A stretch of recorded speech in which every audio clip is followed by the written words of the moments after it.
Can you make a radio-ready mix and master in Audacity, a completely free software?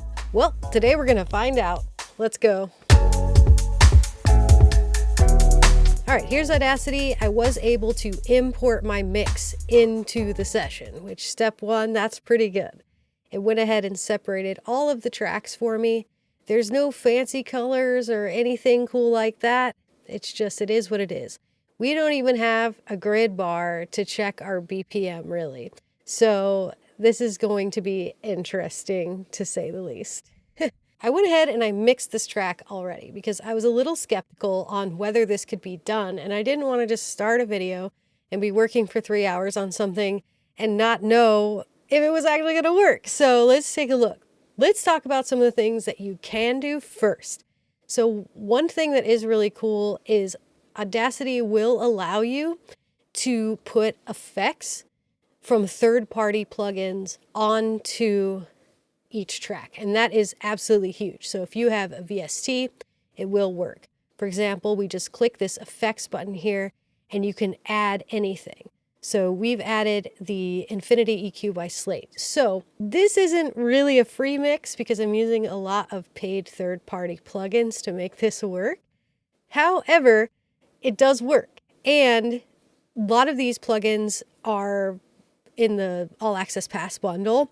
So they're only $14.99 a month for all of these plugins. So you're still saving a bunch of money compared to Logic or Pro Tools costs.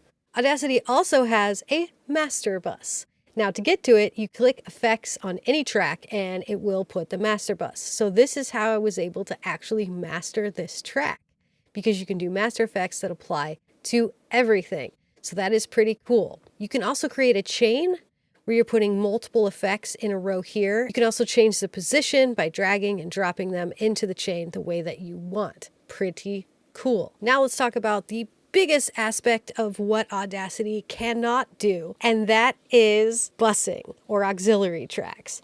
So this makes getting a great mix really difficult because you can't take multiple instruments and put them to effects.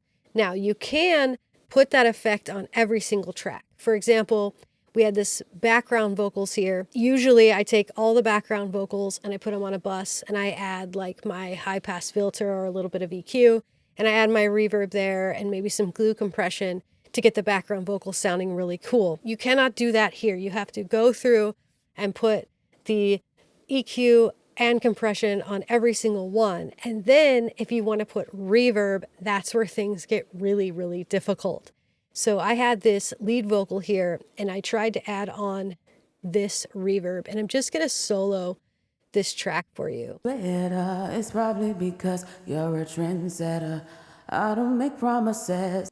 So you can hear that reverb is really, really heavy, and I even have it on 25% dry wet because I can't send it to a bus like I normally would in order to really control those reverbs. So what I have done is decided to opt out of that reverb and put one of these all-in-one vocal plugins on here. And that really helped in Audacity because it's already doing kind of the blending for you. So I put on this Pop Diva, and as you can see, this vocal sounds much, much better. Baby, do better. It's probably because you're a trendsetter.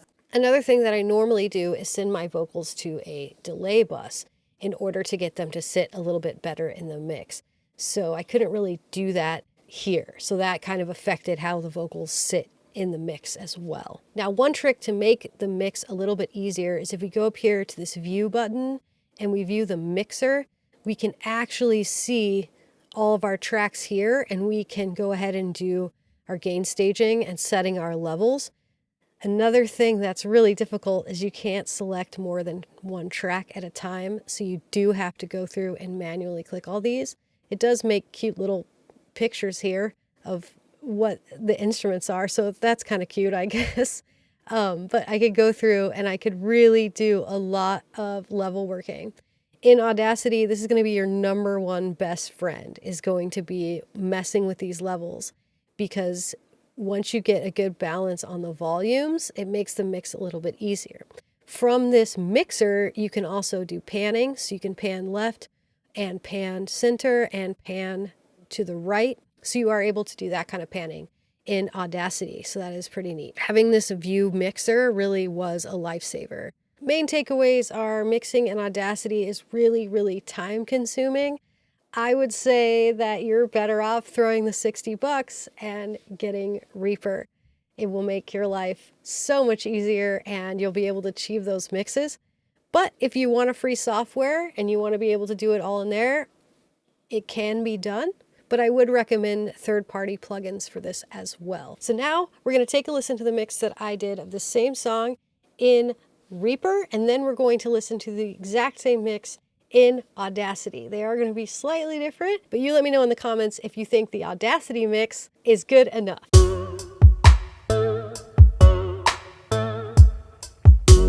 You need to count your money better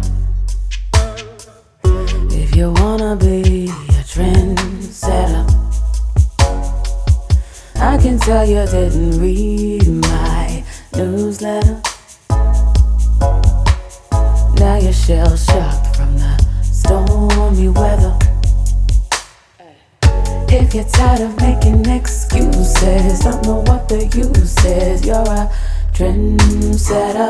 If you think you can do better, baby, do better. It's probably because you're a trendsetter.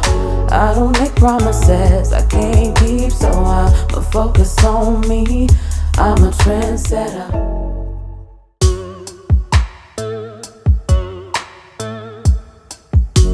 You need to count your money better if you wanna be a trendsetter.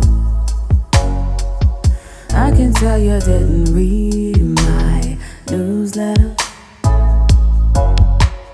Now you're shell-shocked from the stormy weather. If you're tired of making excuses, don't know what the use is, you're a trendsetter. If you think you can do better, baby, do better. It's probably because you're a trendsetter. I don't make promises I can't keep, so I'ma focus on me. I'm a trendsetter. What do y'all think? I think if I spent maybe another hour with the mix, doing some more fine-tuning and tweaking and really digging in, I could make it a little bit closer, but there are some differences in my opinion, just because of the hand automation, the bussing. Those things make a huge difference. But if you're just starting out and you're looking for something to get your feet wet with it, Audacity is a great choice. Plus, it's a great choice for just recording some stuff as well. As always, don't forget to like, comment, subscribe. All of that goes a long way to really help out the channel. I'm excited to make more videos like this. If you have another free DAW that you want me to check out and demo for you, let me know in the comments. Thank you so much, and I'll see you on the next one.